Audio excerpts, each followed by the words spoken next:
You can never really get away from the Matterhorn, and it does create this backdrop. For some people, it's a lot of anxiety. For some people, it's a lot of excitement and adrenaline because of the amount of people and the cues and the amount that you push. The Matterhorn kind of dictates a very different style of climbing.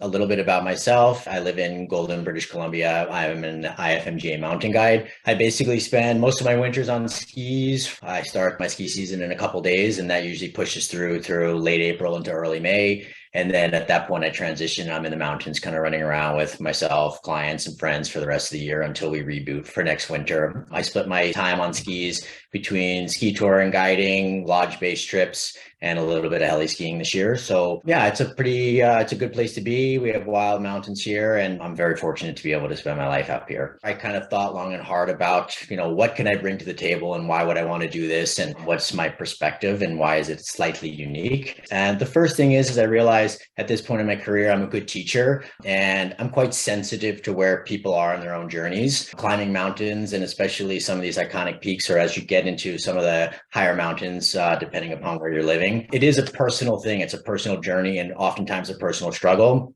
And I think one of the things that I do well at this point in my career is I'm quite aware of being sensitive to that, understanding and being able to work like hand in hand with someone and try to push them slightly and bring them to places that maybe they never thought possible.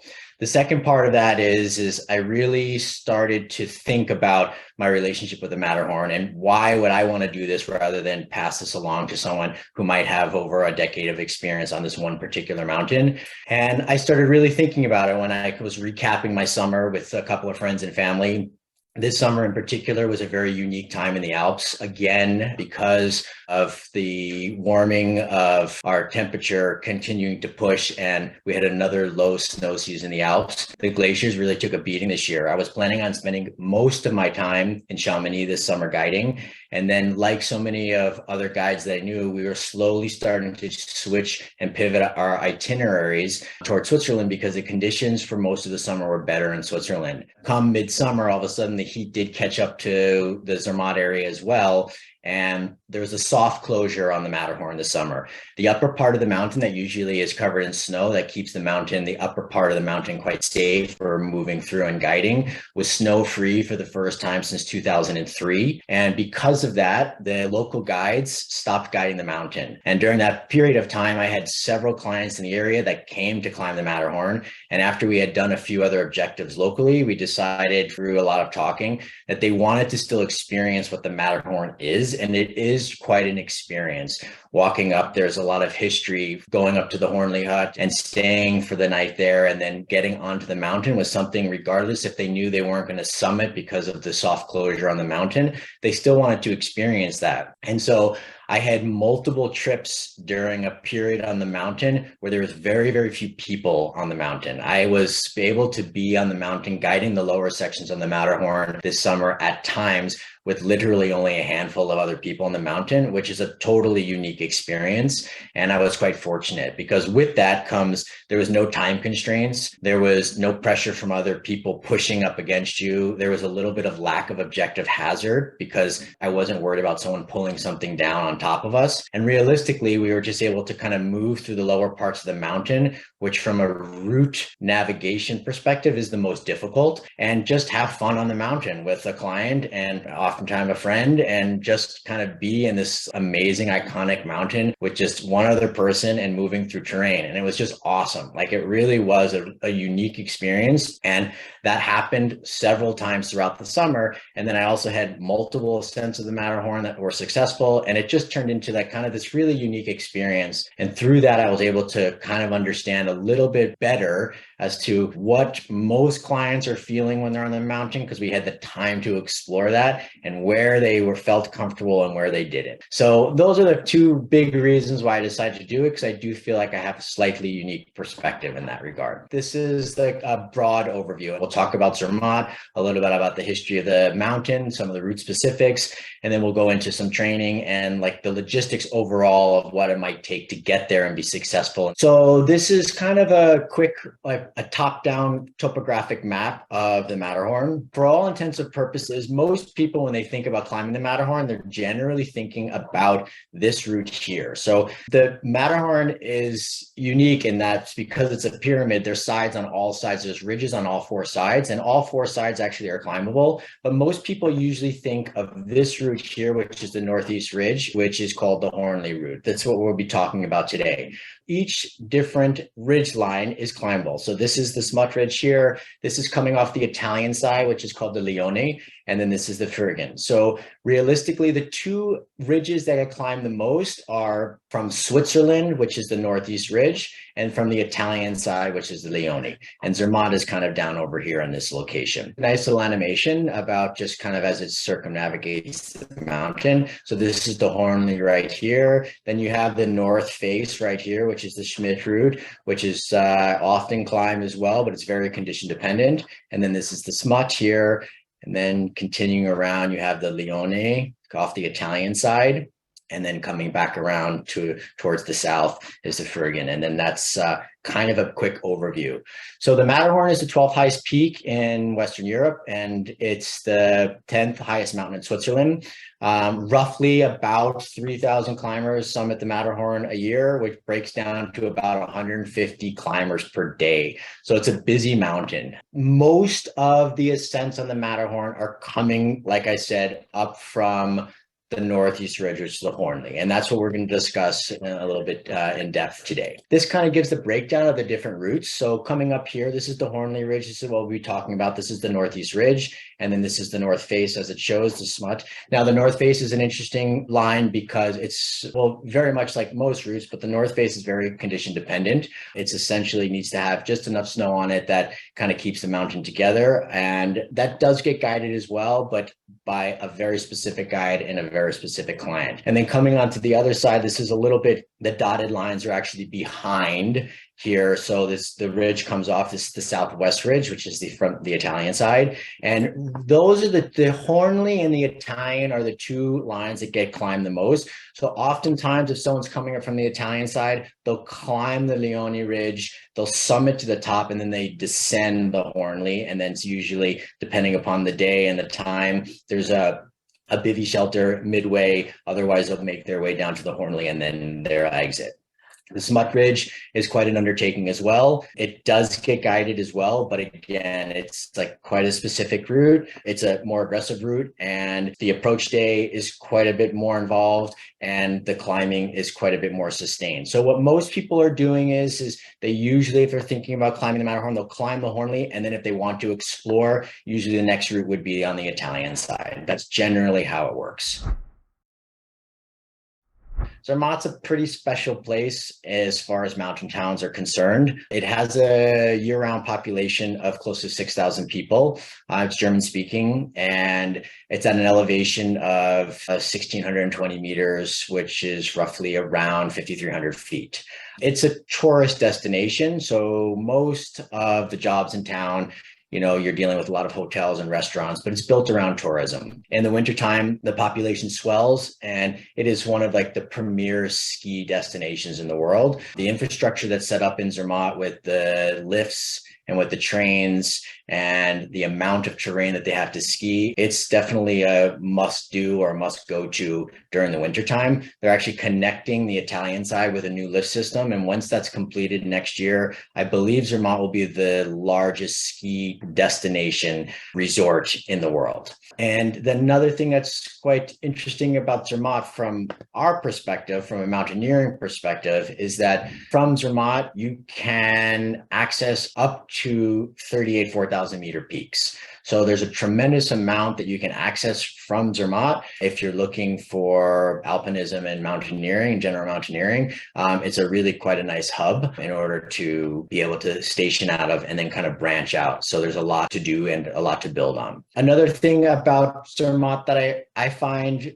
quite interesting and beautiful. It's this combination between like the old world and the new world. And for where I live and places that I traveled, like some people are used to this, but if you're not from the Alps, I think it's something that, you know, I recognize every time I go there. The old part of the village in Zermatt is known as the Hinterdorf, and it's where it's the rear part of the village was actually built first, and then they've kind of expanded outwards down the valley. This old part, there are old barns and stables that were built between the 16th and 18th century. Zermatt is this blend between old and new world. So you have these really beautiful hotels that have built, but the one common part of Zermatt that makes it so special is just this backdrop of the Matterhorn. From every single angle in town and from wherever position you are in town, the Matterhorn is, you're able to see it. So depending upon what your purpose for being in Zermatt, if you happen to be there for climbing, it's interesting because you can never really get away from the Matterhorn, and it does create this backdrop. For some people, it's a lot of anxiety. For some people,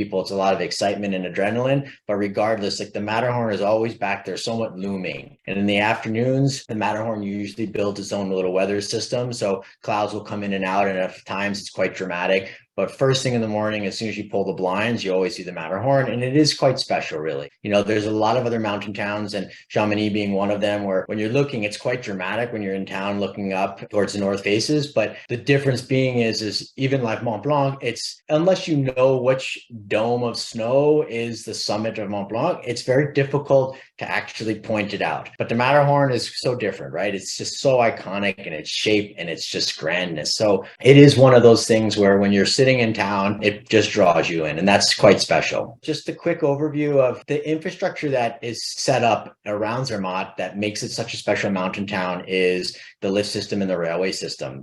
This is the Guanajuato Railway, and it's quite special. It is the highest open air railway in Europe. The line opened in the late 1800s, and it was the first electric railway to be built in Switzerland. It can bring you up, which is really nice, to just above 3,000 meters, and you're overlooking the Guanajuato Glacier, and it's just spectacular. Like, it offers a couple of different aspects, switches, changes onto the Matterhorn, and it's just such a scenic outing. You can take this right from town up high, and then it also accesses some of the training venues that we use. We'll talk about the history and kind of the checkered past of the first ascent, and maybe why the mountain is deemed what it is. The first ascent was in July 14th in 1865. And this marquee, this plaque here that we have up on the slide, that is Edward Whymper. And he was the leader of the expedition. That being said, there were 7 people that was with him. So it was a collaborative effort, but he was kind of the one that was doing the pushing. And the group itself was Whymper, Cross, Haddo, Hudson, Douglas, and then it was a father and son team of Zermatt guides. And they were both named Peter and Tagvalda. So it was interesting because it was quite a battle of sorts between the Italian side and the Swiss side. After they had succeeded in summiting on the descent, there was a slip and a fall, and Douglas had fallen, and much of the rope team that was roped together ended up. So there was 4 out of the 7 that had slipped and fallen off the north face. So immediately there was quite a bit. There was actually an investigation of sorts to see, like, people were maybe thinking that the rope had been cut in order to save the other people that were not attached to the or were speculating that were attached to the rope. But even from the first ascent, there was quite a whole mystique about this mountain. This is a slide just kind of depicting that fall. And it also kind of is an older slide just showing some of the strategies and techniques of how they used to climb the mountain. These over here on the right, which is actually not that dissimilar of how things are climbed today.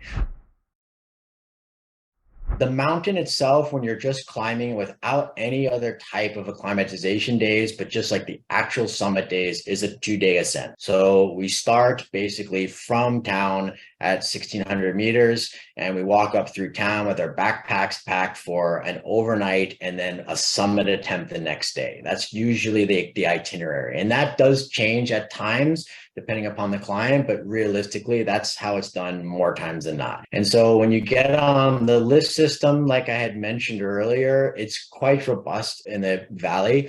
And this is the Schwarze, and this lift takes you from town at 1,600 meters, and it whisks you up to over 2,500 meters. And it's quite nice. So you get out, and all of a sudden you're breathing a little bit thinner air, and it's a little bit cooler. And this is kind of the entry into our approach day of the Matterhorn. This day is basically, we usually leave late morning and we jump on the lift, and then with the intent of getting up to the hut, getting things kind of situated and put away. And then usually we try and do a small little training run on the mountain to just kind of acclimate and get someone ready for the next morning. So this is basically kind of the first part of the approach. You're leaving the hut system, you just start along and the Matterhorn is back there, and it's quite a nice trail to casually walk. We have slightly heavier packs, and for some people, depending upon, how comfortable they are and they have boots on. So we're just taking it easy. It's usually about a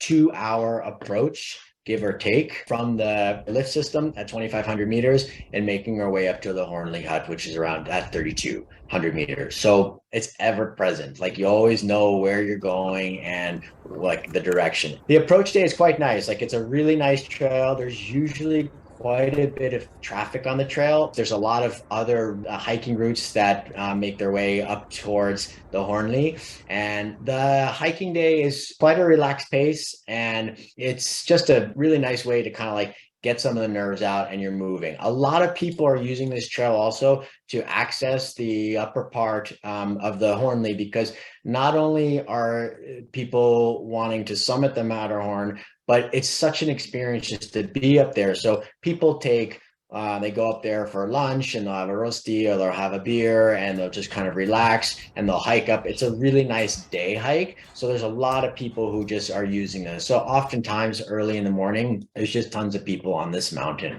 There's a lot of infrastructure that's gone into like making this happen, because the town is based around tourism. They've wanted to make it as like safe and streamlined as possible. So a lot of this stuff is basically just been put in that it just eases the access and it's quite efficient. So a lot of people of all different skill levels can kind of get up to the Hornley Hut and just enjoy kind of being at the base of the mountain and looking up. And it's quite special, really. Like I said, it's a couple hours approach. You finally get to our destination for the day, which is the Hornley Hoop. It's 3,260 meters, as it says right there, which is just over it's 10,700 feet. When you get up here, it's quite a feeling of accomplishment already, because most people, there's a lot of nerves, there's a lot of stuff going on mentally, and you kind of get up here and there's a really large viewing terrace, and we'll look at that in a second. A little bit about the Hornley Hut. It was built by the Swiss Alpine Club, and the first hut was built in the late 1800s, and at that time it had 17 beds. This modern day version of the Hornley Hut there was an addition that was put on, and now there's 130 places to sleep, and it's usually open from July to September, given like conditions. It depends.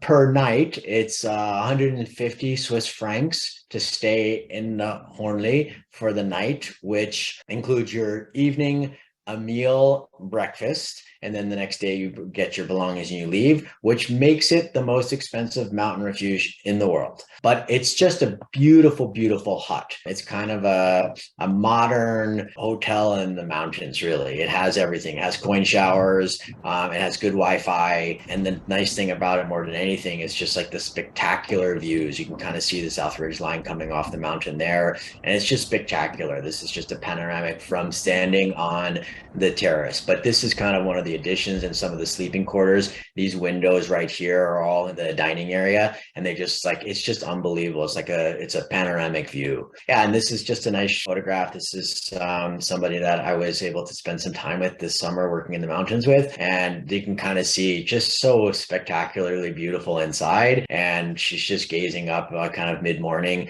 looking up at kind of some of the action that was going on the upper mountain. But it's just a really, really beautiful place to be able to hang out for a couple of days, even like irrespective. Oftentimes when I was up there, I saw other people coming up to just stay at the hut for the night and then go back down the next day, which is pretty cool, in my opinion, just because there is so much about it and there's so much intensity and energy. And when you leave the hut in the morning and all the excitement, so people would come down, they'd watch a lot of the guides and some of the recreational climbers leave in the morning, and then they'd go back to bed. They'd wake up a little bit later, have breakfast, and then they would walk down. And it's pretty special, really. I mean, I could see the allure to that.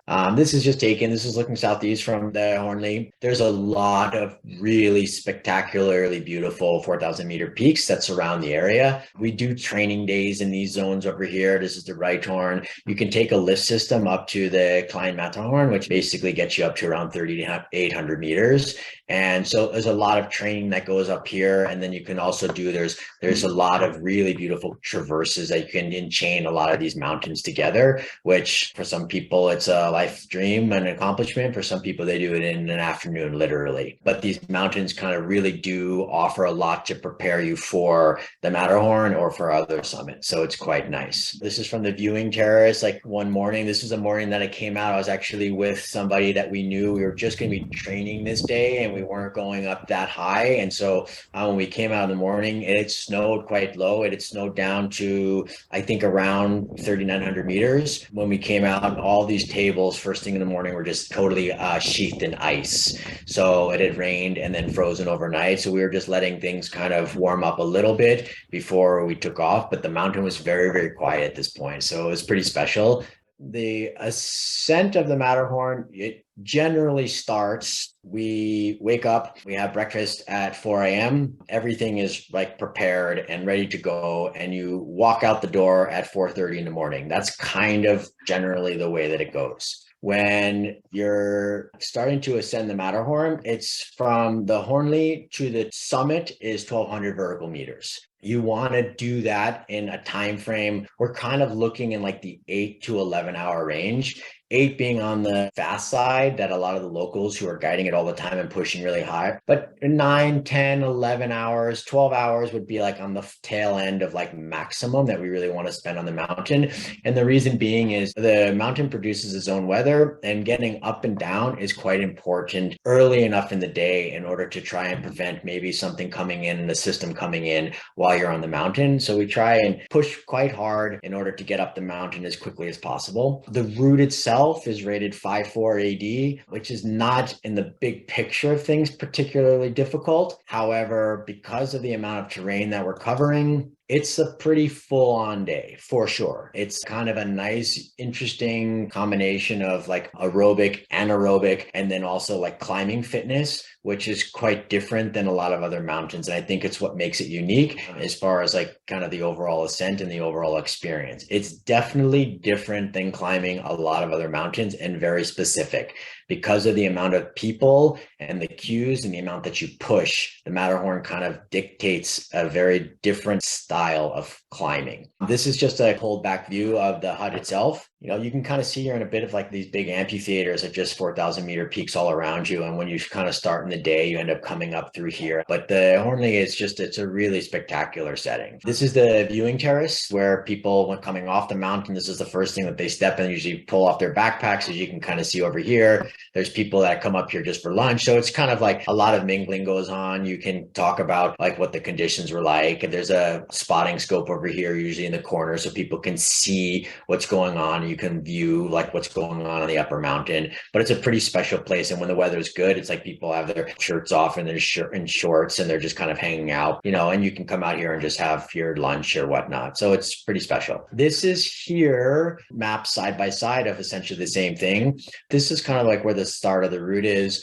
And then you have through here, the first couloir through here, and then you're coming up through into the second couloir and the third couloir, and then you pop back on the ridge. And it's interesting, like the more you do the route, you kind of start to realize like, yes, this is, I mean, it's just a drawn in line, but it is actually quite accurate in some regards. If you don't know where you are on the mountain, it doesn't probably feel like it has anything to do with this map. But once you kind of do know, like you get to a place and then you do pivot quite a bit far off the ridge line. This whole area through here is where I see most people from just a navigational standpoint having the most difficult time. There's so many people on the route on a daily basis that there's a lot of braided trails. Unless there's a snow path in, once it's snow free, it's actually quite difficult. A lot of the routes end up leading to the same place, but there's definitely a plumb line that makes some routes or a route the best.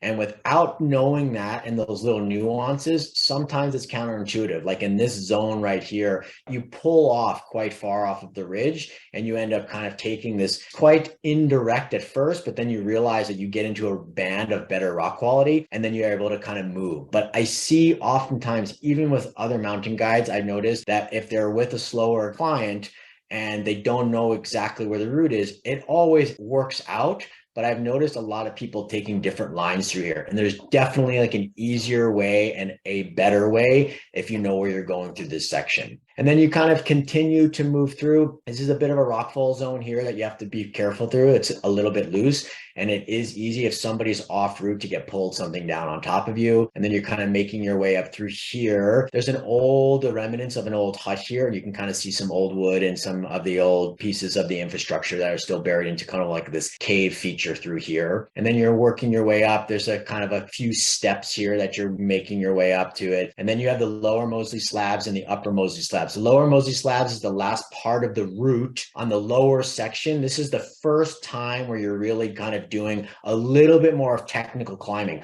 Up to this point is a lot of low 5th class terrain where you're just moving through terrain. And then we get to this point, which is kind of the mid break of the route. And then from there, we kind of jump on the ridge line and then take it all the way to the summit. This is kind of just like the start of the route. This is at 4 o'clock or 4:30 in the morning. So it's quite this like conga line. Everyone races up. So everyone's geared up, ready to go. You have your gear on and they open the doors at 4:30 in the morning. All the local guides get to leave first. And then there's a second wave of guides that leave just 15 or 20 minutes behind them. And then after that, the next wave is people who are unguided as recreational parties. So when you start out in the morning, it's quite intense. Like there's not much talking. People are kind of in their own heads. You're already attached to the person that you're going to be taking up, you know, your headlamps on, obviously, and you're just kind of trudging along. It's very unique to the Matterhorn, I would say, where there's a couple other places where guys are leaving at the same time, but nothing like this that I've experienced. This is just after 6 a.m. in the mountain. And you can see up here, this is actually very close to midway up the mountain where the Solvay hut is. From an elevation standpoint, it's more than halfway, but from a time perspective, it's usually about halfway. This is about 700 vertical meters or so from the Hornley hut already where people are at 6 a.m. in the morning. So the pace that people are keeping when they're guided and they're pushing, because you want to push as fast as you can through the terrain, that's quite a bit easier, but you have to know where you're going through the bottom part and you're just moving together through this terrain. And then you get to this section up here where things slow down a little bit. You take your first like substantial break and then the itinerary changes and things slow down. But this is around 6 a.m. You can kind of see all the way down here. Here's the Hornley. So people have already kind of started to make their way up. The route itself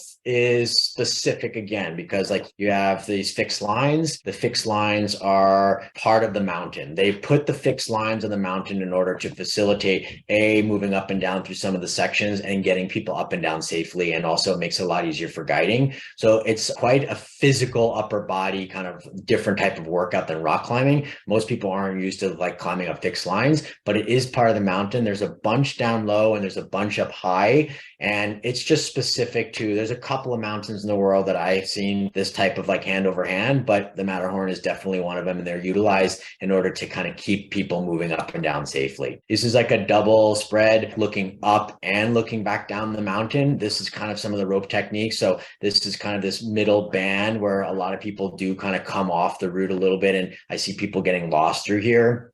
We try our best to kind of hit the right line. And then sometimes we stretch it out and like someone will come up here, like I'm up right here towards the end of where you can't see the rope. And then I'll kind of get a good stance and then bring somebody up. And then the easier the terrain is, the more we move together. And as the difficulty increases, we'll kind of start to spread it out and we'll do a little bit more like, I guess, technically like pitched climbing. This thing that makes the route interesting as well is that it's just equipped with a lot of different features on the route. That's hardware that has been installed for a very long time. We use these stanchions in order to kind of, again, like help facilitate movement on the route quickly. So like this is someone coming up, this is a little bit of the steeper step. And then we use these different rope methods in order to secure someone in case they were to slip. And if they do slip, it doesn't turn into a fall, but it still allows like very quick movement throughout the lower part of the mountain, getting into the upper part of the mountain. Because if you were to pitch things out as you are on a rock climbing situation, it would take you like all day and you would be benighted most often because there's so much terrain on the Matterhorn. So we use these different types of methods and skill sets in order to kind of facilitate movement throughout the mountain quickly and safely. And then here again, this is just like a little bit more of some of the artifacts on the mountain. Some of them are used, some of them aren't used. Some of them have been there for a really long time. It's quite a nice thing to see. Moving through, so the Solvay hut, as I talked about, this is at 4,000 meters. It's the highest mountain hut owned by the Swiss Alpine Club, and it's 700 meters from the Hornley hut. They say it's halfway, but just like I said, it's halfway for time. Most people that are being guided, they want to get to the Hornley hut in about 2.5 hours maximum, because what they figure is if you can't get to the Hornley hut within 2.5 hours maximum, the day will go on and be just too long, because the lower part of the mountain is such that you can move quite quickly if someone is properly acclimatized and if they're feeling good and you don't make any route finding errors. And then once you get to the Solvay, from that point, you take a break, and then it becomes slightly more challenging, the climbing, but it's less difficult for navigation because you're basically following the ridge line to the top. The first Solvay hut was built in 1917, 50 years after the first ascent, and now it's an emergency refuge. It's not used.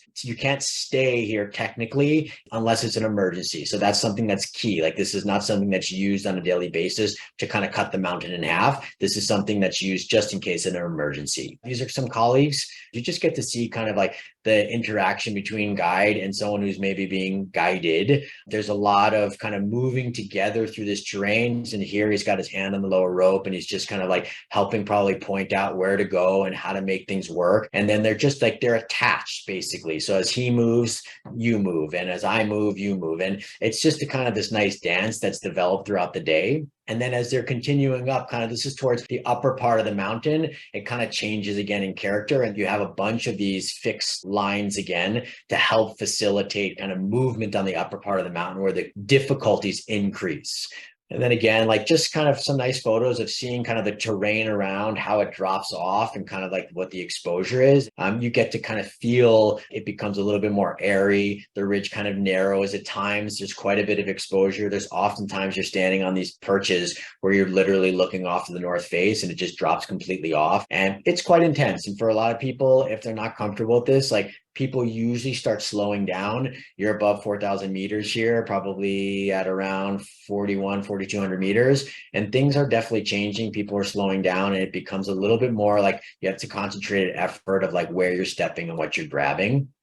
Again, just like another slide of people moving up the mountain. It's quite nice. And you are able to kind of feel, kind of the angle goes back and forth. Sometimes it rears up a little bit and then sometimes it backs off, but it's always quite continuous. Then when you get to a certain part of the mountain, right before kind of like the summer plateau, you start to really feel you're shifting over a little bit more towards the north face. And all of a sudden it becomes a little bit, usually this is where the snow will start during midsummer. Not always, sometimes it's quite a bit lower, but you can kind of see in this photo. So right before this, usually you're putting on your crampons, you're kind of making adjustments to layers because you're in the shadow here and it's a little bit colder. And then together you have these fixed lines, and there's a series of fixed lines that people are running now through this section in order to really kind of like help move through here. And again, it's kind of like section to section. So the guide goes up, gets things situated, and then the person behind comes up. But these ropes do facilitate like fast and relatively safe movement through this upper section, which is quite difficult. This is a great photo just because you get to see what's going on in the mountain itself. This gets to show you like how much action actually is going on in this mountain and how crazy it can be. And for a lot of people, if they're not used to this, it's totally intimidating and actually can be maybe not so much fun. The truth of the matter is, and in this particular slide, like you can feel like some people are all over, like left and right and coming up behind you. And this is kind of like the general day on a guided day on the Matterhorn. And it's very important to kind of be able to move quickly and to kind of understanding your positioning in the mountain amongst other people, because there's a lot going on. And this is kind of some of the subtleties of what makes, I think, being on a guided trip so important, because it's very easy to kind of be in the wrong place at the wrong time on this mountain, because there's a lot happening and people often are knocking stuff down, or people are kind of sometimes getting a little pushy. And so this gets to show you kind of like what it might feel like realistically.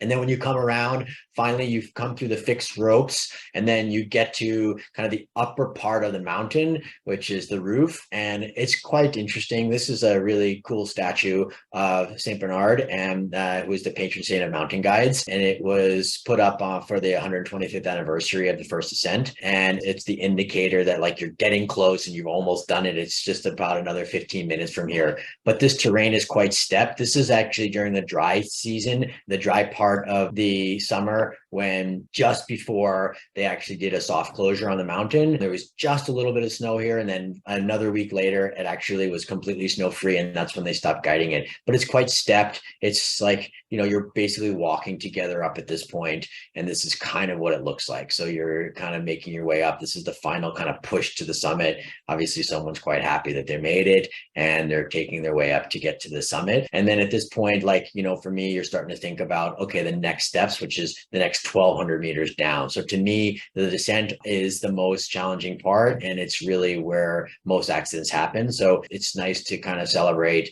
and to kind of be part of it, because you finally reached the Matterhorn at 4,478 meters. And it's just like, you've done a lot of hard work, and it's just spectacular. But there's still a lot to go, and we'll talk about that a little bit later. When you're up on the Swiss side, when you come up from the Italian side, so this cross actually is indicative of reaching the Italian summit. So if you come up from the Leone, this is actually where you summit. And then if you're going to the Hornley, you actually come across. So oftentimes people will march over to take photos just because the cross is quite special. It was erected in the early 1900s, 1902, on the Italian summit, commemorating the first ascent. So it's kind of cool. Some people do it. Some people, they're so tired by the time they get to the Swiss summit, they just say, forget it, and they want to go down. But it's something that you often see people kind of coming back. And as I said, if you're coming from the other direction, this is where you come up and then kind of continue to move. This is kind of a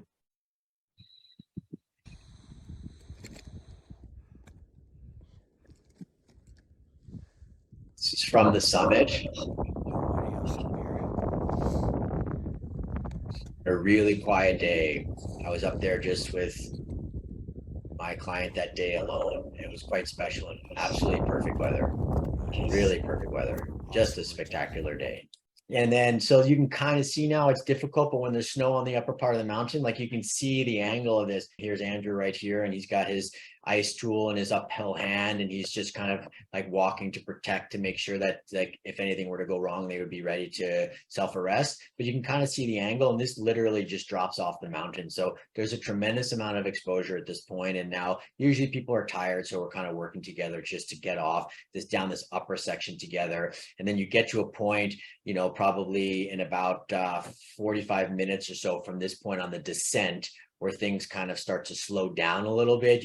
You're like off the upper part of the mountain, and now you're just kind of focusing on just getting down slowly throughout and chipping like section by section. But this part, you're still kind of like on high alert. You're making sure that things are okay and that everyone is feeling good, because it's already at this point, it can be, for most people, it's anywhere between, on the low end, I would say there are people who make it here in 4 hours, but generally speaking, this is like at 5 or 6, sometimes even 7 hours, someone might take to get up here. But realistically, like it's a lot of effort already. And so now you're just like slowly starting to segue.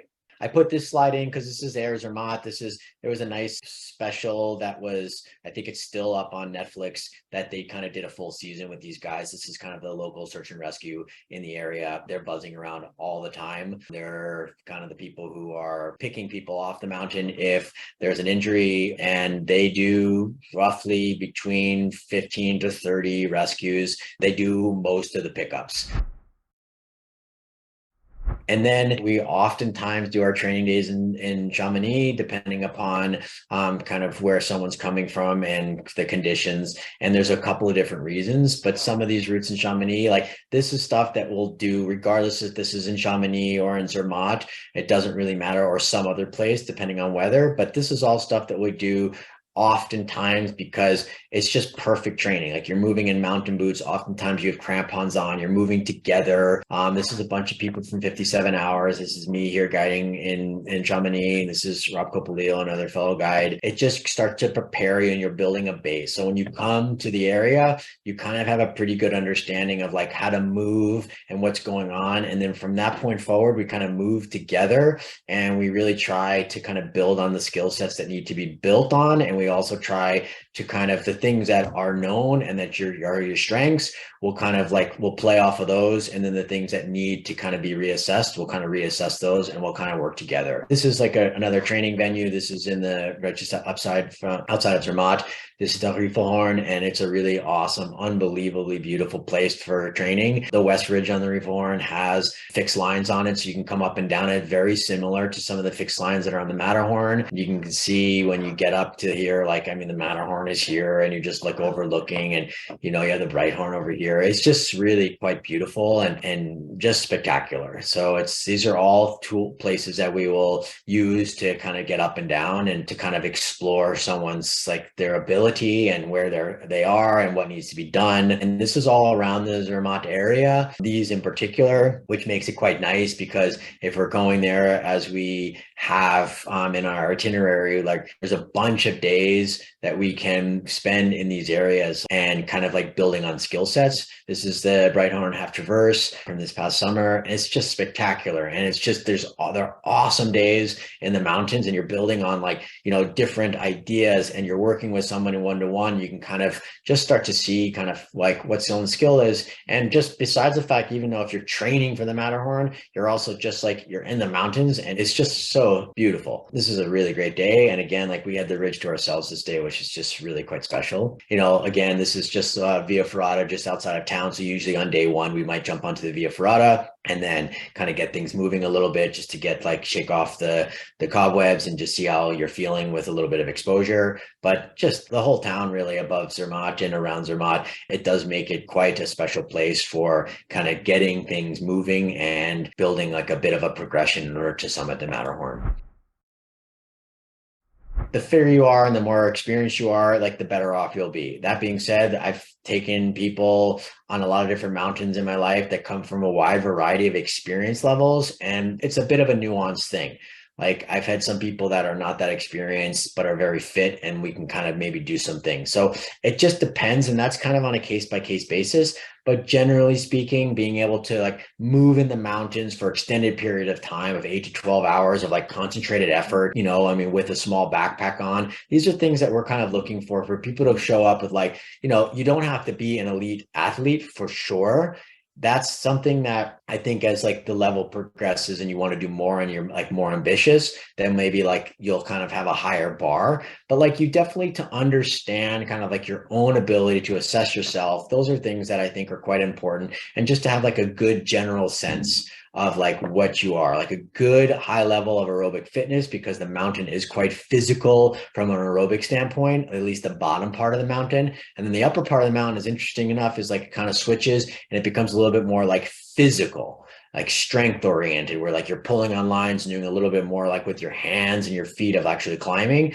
So just like a good understanding of like where you are and a good base level, I would say, is something that if you can strive for that, and that's a lot of stuff that can be trained very easily in your home gym. It doesn't matter if you're in the Midwest without any mountains or wherever you're stationed, like there's definitely like training regimes and there's so much available online that like you can create something very realistic to like showing up for a summer trip to the Alps and like bang off of like several peaks and be really in like a good place in order to do that comfortably. And that's just a little bit of preparation. And that's some stuff that we can talk about. And then the technical skill level, we said like, okay, to be able to climb 5-6 in a gym without any technical issues, that's kind of like, the route itself is easier than that. But, with gym shoes on and in a controlled environment, just to kind of be able to see like your movement skills and body awareness is quite important. And then just some easy 4th and 5th class climbing, like very easy 5th class climbing with mountain boots on, and then with or without crampons. It's quite important to realize that there's a possibility that you might be climbing the mountain condition dependent with crampons on from the first step to the last step. up and down. So if someone's never used to climbing or moving on rock with crampons on, it can be really uncomfortable. And that's a skill set that we can't really teach within like a short amount of like the window that we have of 6 or 7 days together on one of the longer itineraries. So generally speaking, we can build on that. You don't have to be an expert, but just to be able to like, okay, I know how to put crampons on and I've walked on them a little bit and I don't feel really uncomfortable, because as people get tired, their footwork starts to decline, and it's very easy if someone's not comfortable to start to feel really uncomfortable, like, 6, 8 hours into a day. And then just like the basics of like, okay, I've held an ice axe before. I know how to put on my harness and get all this stuff situated. It just kind of makes, there's a checklist basically that we'll send out if someone's interested in maybe taking a trip with us, that we can kind of just make sure that people are like up to a certain level where they do have experience. This is like a little bit about like the season usually is July through September. And then we have a couple of different itineraries, and those are things that are going to be sent out to you through 57 hours if you have an inquiry. There's a couple of different trips. We split them up into like a 3-day, so it's like a 2-day summit, and then with a training day if someone like meets a certain bar, which is quite high level. And then there's a kind of like a 6-day training, assessment, and then summit experience. And both those, there's a lot of information that 57 hours can send off. And through any of that stuff, we can talk, and then once the ball is rolling, we can kind of customize things a little bit and make things work. But it's just quite nice to know that there's an opportunity to have someone want to get like a package deal when they're just thinking like, okay, this is what I want. I've got, this week off, and I'm going to plan that for, next summer. And then they can spend all winter kind of training and getting ready, and we can prepare something. And then boom, they come over and they'll be able to hopefully have a good go at the Matterhorn, or then some of the other 4,000 meter peaks in the area, because there's, as I said earlier, there's quite a few. Thank you very much. I appreciate it. And it was a great experience for me, something that's a little bit out of my comfort zone. So yeah, no, it was fantastic. So I appreciate it very much. Thanks for including me.